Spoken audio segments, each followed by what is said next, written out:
right, so now we have to discuss the harsh reality of the lack of protection that's within our communities.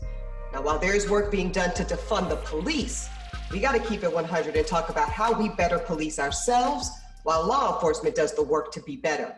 So I'm joined by Chief Patrick Labat, and he's running for Fulton County Sheriff.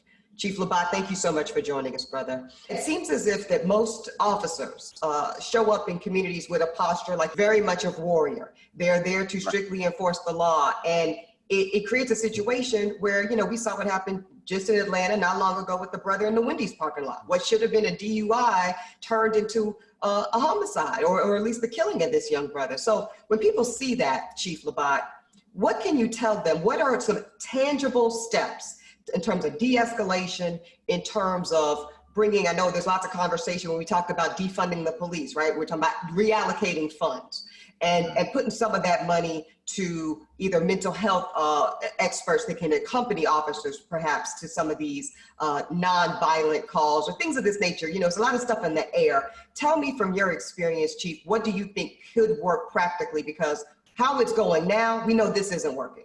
Well, first of all, thank you, and thank you for having me. And I agree. I think the first thing, that two things that we have to do on the front of this, and that is, the first is we have to change our mentality from a law enforcement perspective, which includes how do we help you in this situation?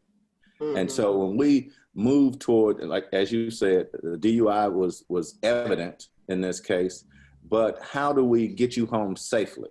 How do we put the arrest portion on the back burner, right? Mm. We will never arrest our way out of our problems.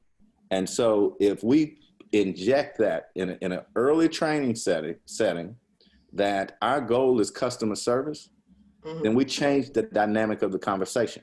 And then the second is we have to do a better job of taking care of ourselves. And what I mean is, in 30 years of law enforcement, I had one mental health evaluation, one psychological exam, and that was when I first started.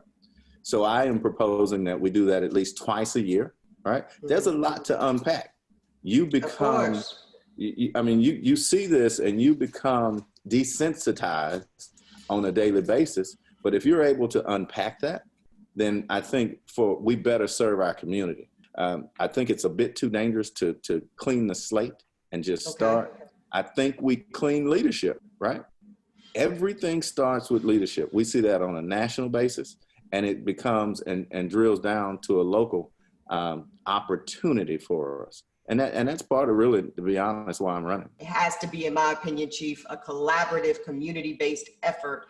And I certainly hope that more officers are seeing it like you and seeing that opportunity for change from the top down.